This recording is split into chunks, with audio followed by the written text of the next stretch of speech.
Hard lesson 1. Most men fail because they never decide. Failure does not come suddenly. It arrives by quiet permission through indecision repeated until it becomes habit. The tragedy of the average man is not that he lacks talent, but that he lacks a definite decision to use it. Desire without decision is a dream that feeds on itself until hunger turns to decay.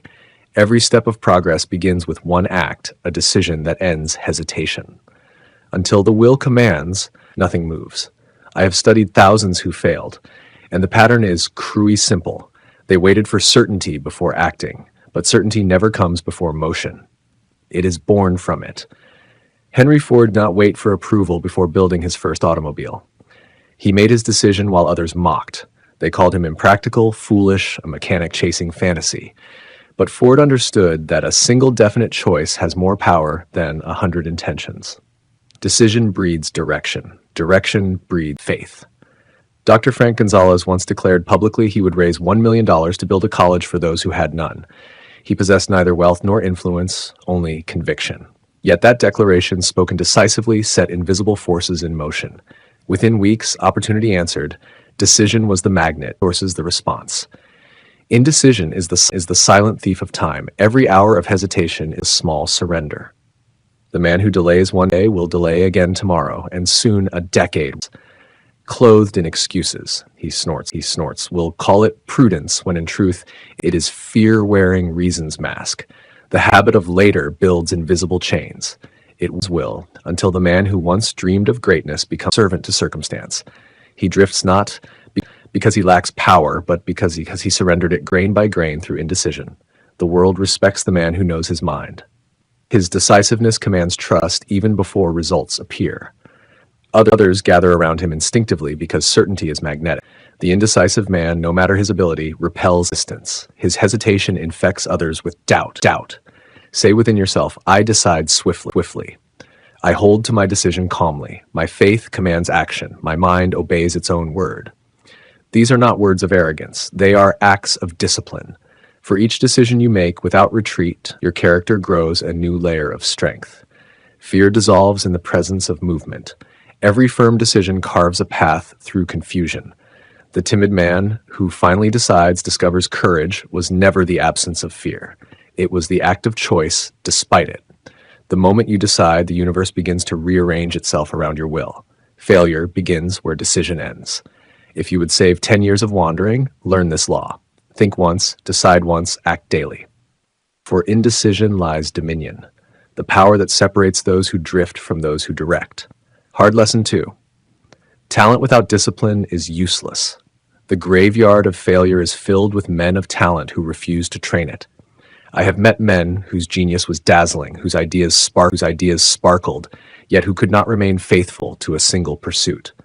Their gifts became burdens, for freedom without order collapses upon itself.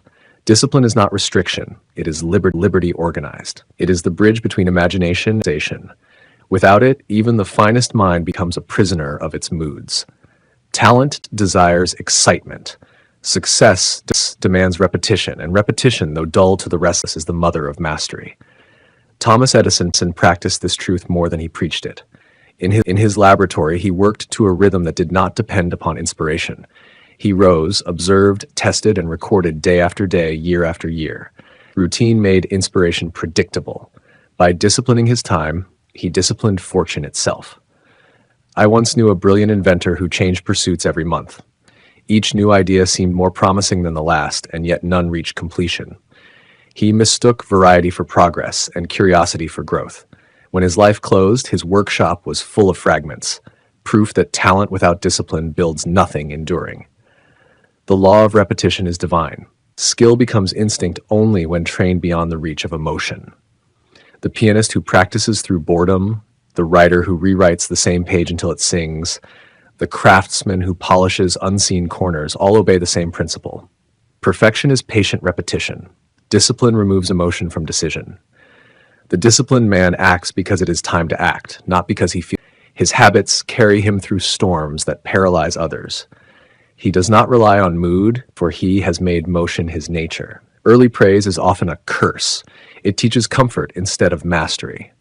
Those applauded too soon stop growing, mistaking approval for arrival. True success hides its applause until the work is done, and often not even then. Say within yourself, I love the work that refines me. I master my gifts through order. My discipline is my freedom. Let these words burn through resistance, for discipline is not punishment. It is proof that you are willing to become worthy of what you desire. A disciplined man commands respect without speaking. Others sense his steadiness and follow his example. He becomes a living emblem of reliability in a world of distraction. Genius inspires admiration. Discipline inspires trust. And trust, not brilliance, builds empires. The man who governs himself becomes immune to chaos. He no longer waits for the right conditions because discipline has made every day the right day. Talent may open the door, but discipline alone keeps it from closing. And thus, the gifted man who learns order becomes unstoppable. Hard lesson 3. You cannot build while you complain. Complaint is wasted faith. The energy that could build is spent lamenting what could have been. I have watched men with skill and opportunity destroy both by the slow poison of complaint. They mistake expression for change, and thus their voice replaces their will. Every complaint is a prayer for weakness. It tells the subconscious, I am powerless. Soon the mind obeys that statement. The man who repeats failure in words will live it in fact. Words are instruments of creation. Use them against yourself and you dig your own grave. Andrew Carnegie faced criticism as few men ever have. He was accused of greed, arrogance, and cruelty by rivals who envied his success. Yet he seldom answered them. While they wasted their words defending their pride, he built more mills, employed more men, gave more wealth to charity. His silence was strategy. His work was reply. I recall a salesman who blamed his company for his poor results. He complained of prices, territories, and management, everything but himself. When challenged to spend 1 month without complaint, he discovered that his energy had been feeding frustration instead of creation.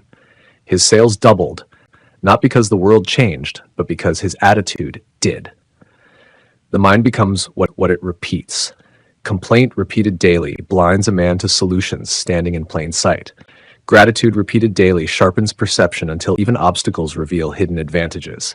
It is not magic. It is mental direction. The habit of criticism marks those who do nothing. Builders are too busy shaping the future to curse the present.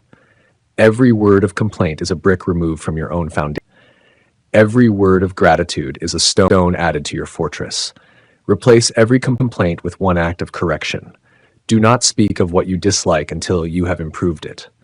This habit transforms frustration into motion. In the same hour where others waste power through noise, you gain it through direction.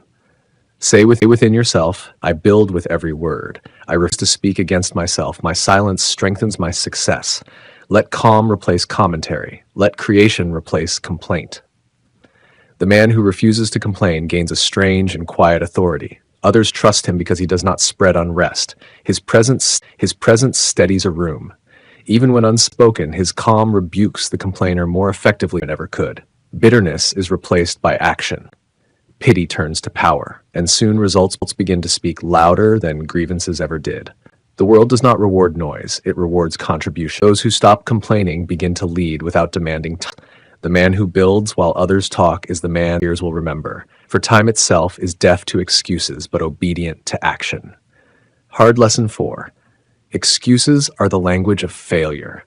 I have listened to the defeated justify their ruin in words so clever they almost sounded wise. Yet every excuse, no matter how polished, is a confession of fear.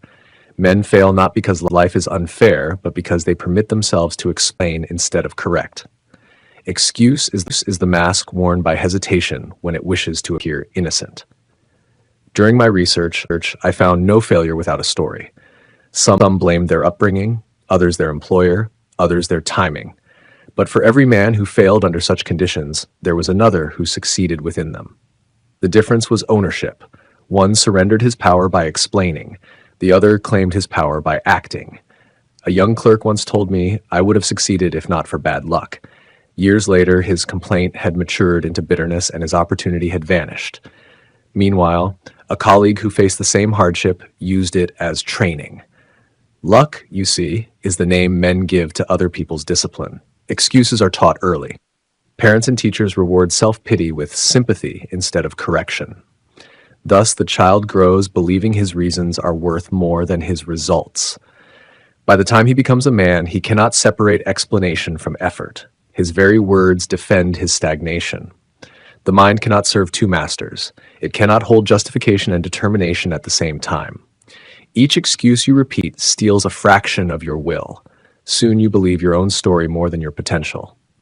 That is how talent dies quietly beneath noble-sounding reasons. Honesty is the first act of greatness. The man who admits his failures without excuse begins the process of mastery. He becomes undefeatable because he accepts total responsibility. Once he owns the cause, he owns the cure. No one can rob a man who no longer blames. Abraham Lincoln bore endless criticism and disaster, yet he never sought refuge in excuses. He said simply, "The responsibility is mine." That humility turned enemies into allies and defeat into patience. Ownership is strength disguised as submission. Only those who bow to truth can rise by it. Say within yourself, "I excuse nothing. I face all. I own my life and direct its cause." These words free you from dependence. They return your destiny to your hands. No longer a victim of chance, you become the cause of every future victory. Life may test you, but it cannot insult you. You have claimed responsibility for your own becoming. That is the first proof of power and the end of failure's rule. Hard lesson 5. Most men stop one step before victory. The difference between the winner and the failure is often one more attempt. The line between defeat and triumph is invisible, crossed only by those who keep moving when logic says stop. Life hides its richest rewards behind one final door to test whether your desire is genuine or merely curiosity. I have watched men abandon their purpose within sight of achievement. Fatigue disguised itself as reason, doubt as wisdom, comfort as caution. They believed they had given all, when in truth they had given nearly all. The last inch of endurance contains more power than the first mile of enthusiasm. Thomas Edison endured 10,000 experiments before light obeyed his command. When others mocked his persistence, he answered, "I have not failed. I have discovered 10,000 ways that will not work." Those words reveal the mind of the immortal, the man who converts every setback into step. Colonel Sanders carried his recipe across states, rejected over 1,000 times, yet he refused surrender. Each rejection refined his presentation, sharpened his purpose, hardened his will. When acceptance finally came, it appeared overnight to those who had not watched his 1,000 invisible days. Failure is never final unless you accept it as instruction completed. The man who persists proves his sincerity to the universe. Life withholds its treasures until you demonstrate endurance worthy of holding them. Every hardship is a test of fitness for the success you claim to desire. Persistence is faith under fire. It is courage repeated. When reason whispers enough, persistence replies once more. The man who persists commands even his body to obey spirit. His feet move though weary, his spirit. His feet move though weary. His hands labor though tired. His mind believes though blind. Train yourself to treat fatigue as a signal, not a command. Fatigue means you are near the threshold. The body protests because it senses transformation ahead. Each time you continue 1 hour more, one plan deeper, one conversation longer, you multiply your chance of crossing that invisible line. Say within yourself, "I endure beyond disappointment. I finish what I start.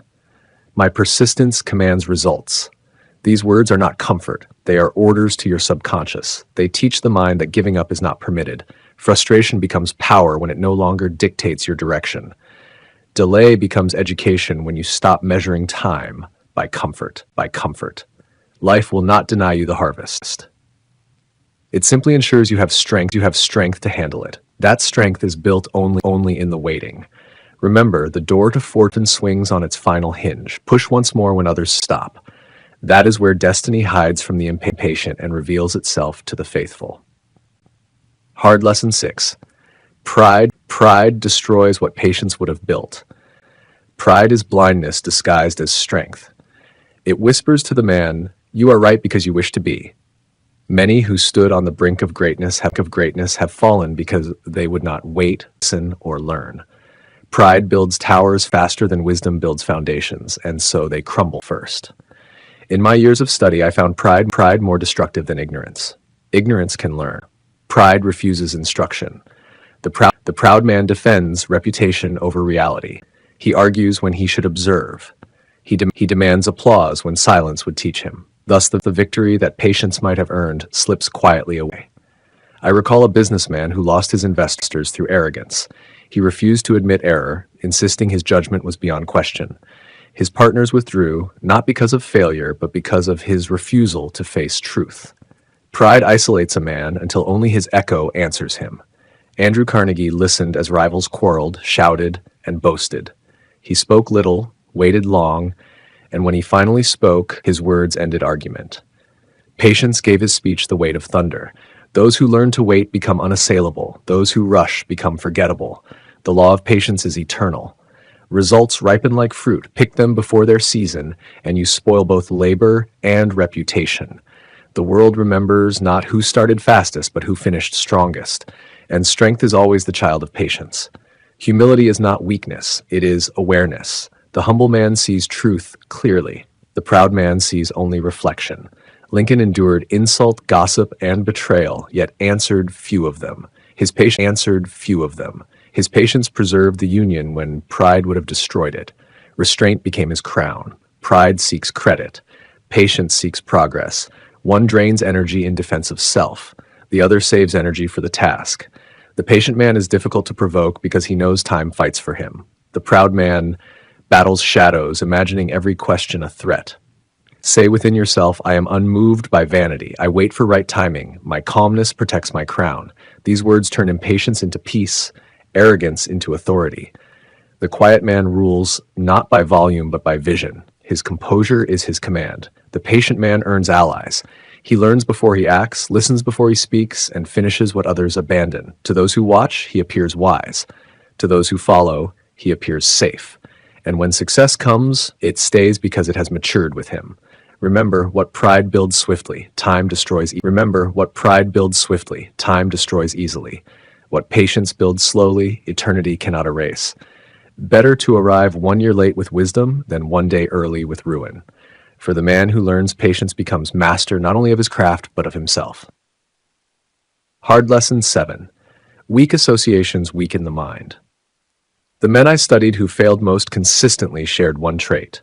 They surrounded themselves with the wrong company, the indolent, the envious, the gossiping, the timid. These are contagions more deadly than disease. A man may rise through talent, but if his companions lack vision, his spirit soon begins to rot. No man ever succeeds entirely alone, but every man fails through companionship with mediocrity. The world shapes your thinking through the people you permit near your imagination. Each conversation deposits thought into the subconscious. Associate long enough with the small-minded, and even your dreams begin to shrink. I call this the law of chosen influence. Every soul is a tuning fork. It vibrates to the frequencies around it. When you keep company with faith, courage, and creation, you rise. When you walk among doubt, complaint, and fear, you fall. The choice is quiet, but the consequence deafening. Henry Ford, Thomas Edison, and Harvey Firestone formed a brotherhood that changed the modern world. They did not meet to gossip or compete, but to exchange ideas, sharpen courage, and remind one another of their power. Their conversations became nations' industries. Their unity created an invisible force no government could regulate. Contrast this with the drifter who spends his evenings among the aimless. He leaves with empty laughter and heavier despair. His ambitions dull, his curiosity fades, his conviction softens. He has traded progress for comfort, energy for entertainment, destiny for distraction. I once knew a craftsman who worked among cynics. They mocked excellence and praised idleness. Slowly, his pride in his work died. When he finally moved to a new environment among men who built instead of blamed, his spirit revived, his skill improved, his income doubled. Influence had done what instruction could not. Nature joins the similar. Weak men seek company that excuses weakness. Strong men seek company that challenges it. The man of destiny must sometimes walk alone rather than share his path with the stagnant. Solitude is often safer than compromise. Say within yourself, I choose minds that uplift mine. My circle sharpens me.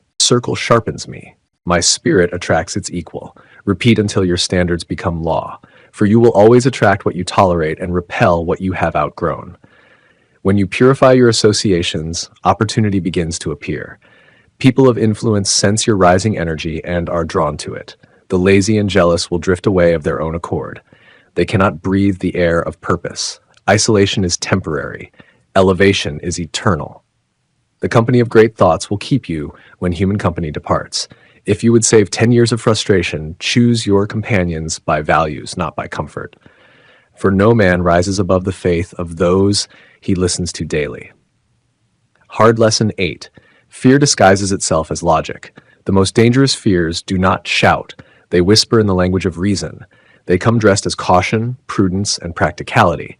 I have watched thousands obey these disguised fears as if they were wisdom. They waited until ready and died still waiting. Fear's favorite disguise is intellect. It says, wait until you are sure. It pretends to be your protector, yet it is the jailer of your potential. Every great decision feels premature. Faith never appears reasonable at the beginning. Only after action does the world call it genius. I, too, once bowed to this false logic. Before publishing my first book, I delayed for months, rewriting endlessly, fearing ridicule. When I finally released it, the world received it gladly, and I saw that my fear had stolen not only time, but vitality. The lesson. Fear argues convincingly, but it lies. Many men who told me I am being wise were simply being afraid. They called hesitation planning and cowardice caution. The result was the same. They did nothing. The years passed, their energy waned, and they called their stagnation contentment. Fear wins most battles without ever raising its voice. The law of daring governs progress. Every major success begins with a step the mind could not justify. The bridge of faith is built by crossing it, not by studying its design. The universe respects courage more than logic. It opens doors only for those willing to knock before knowing what lies beyond. Entrepreneurs who waited until it lies beyond. Entrepreneurs who waited until conditions improved were outlived by those who began while others doubted. Henry Ford built his motor car while the experts laughed. Edison created light while scientists said it was impossible. Their daring was not ignorance. It was faith under discipline. Fear borrows the voice of prudence.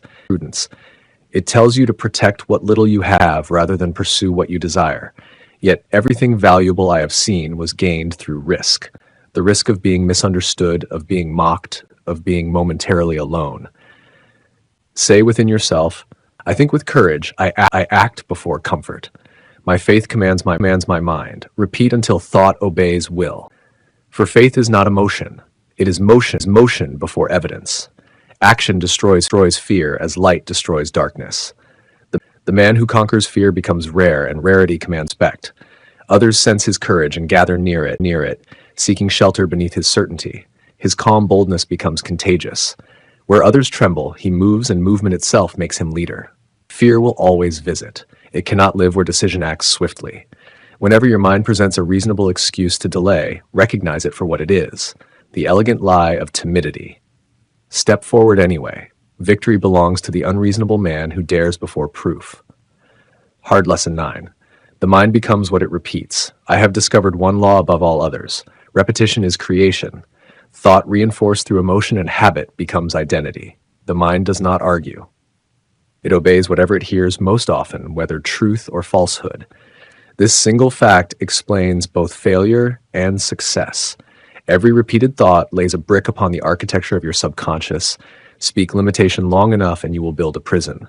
Speak power long enough and you will build a palace. The world outside mirrors the structure within. This is the law that governs all achievement. Andrew Carnegie mastered this law by repeating belief into his men. He told them they were capable of greatness until they began to act accordingly. Their confidence created competence. His empire was not built on machinery alone, but on suggestion repeated until it became conviction. I met many who spoke constantly of fear, failure, and fatigue. They did not realize they were building what they described. The subconscious cannot take a joke. It executes whatever instructions are most consistent. Thus, a man who complains daily soon creates the very conditions he laments. Repetition organizes energy. Each thought repeated becomes easier to think again. Soon it requires no effort. That is why one must guard words carefully. They become reflex before becoming reality. What you allow yourself to say, you are commanding yourself to live. Train your tongue to serve your faith, not your fear. Serve your faith, not your fear. Before you speak, ask, do these words build or break me? If they destroy confidence, replace them. If they inspire strength, repeat them. The mind learns through echo. The echo becomes existence. Say within yourself, I repeat success until it becomes me. I reject the language of doubt. These words said morning and night will plant new law into your subconscious. Repetition, not inspiration, writes Repetition, not inspiration, writes destiny. A single affirmation lived daily outweighs 1,000 resolutions forgotten. As your speech changes, others will notice a strange steadiness in you. They will sense certainty without knowing why. That is because consistency radiates energy. Those whose minds are disciplined through repetition seem lucky when in truth they are simply aligned. A wandering mind dissipates power. A repeated purpose concentrates it. Faith itself is repetition made permanent. Continue speaking truth until thought obeys and habit reinforces it.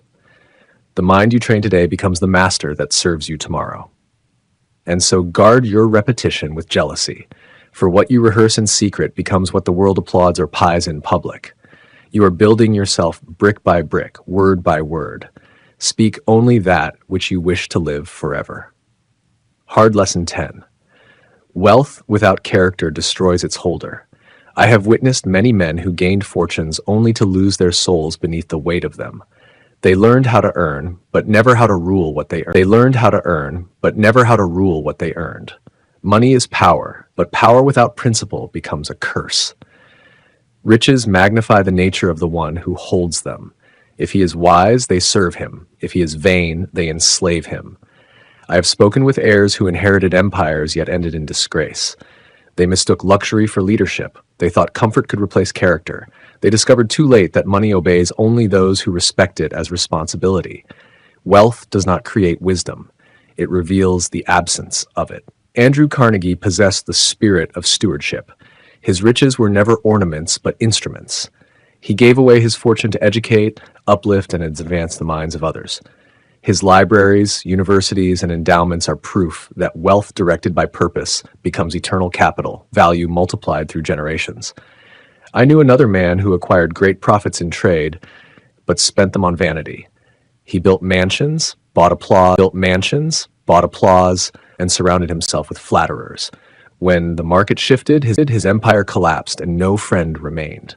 Money had magnified his selfishness until even his virtues died of starvation. The law of stewardship cannot be broken without punishment. Each dollar carries moral energy. When spent for good, it returns multiplied. When wasted, it demands repayment through loss, shame, or emptiness. Money, like electricity, must be grounded in service or it will burn its possessor. Wealth should never lead a man. It should follow him. The true master of riches uses them as tools for the betterment of others. He sees in every coin a chance to build, heal, or educate. He measures success not by what he keeps, but by what continues because of him. Riches without moral training destroy judgment. They lure the unprepared into arrogance. The man who has never earned through effort cannot respect the value of what he holds. He mistakes ownership for entitlement, and in that confusion loses both wealth and dignity. Say within yourself, I rule my wealth. It does not rule me. I use abundance to advance good. These words make gold your servant instead of your master. Money cannot corrupt a man whose heart already serves a higher law. When wealth is used rightly, it becomes wisdom in motion. The world begins to trust you with greater responsibility. Influence extends beyond the grave because it was earned through integrity. Fortune itself bows to those who treat it as a trust, not a trophy. Character is the final currency. The man who spends it carelessly, no matter his account, will die bankrupt.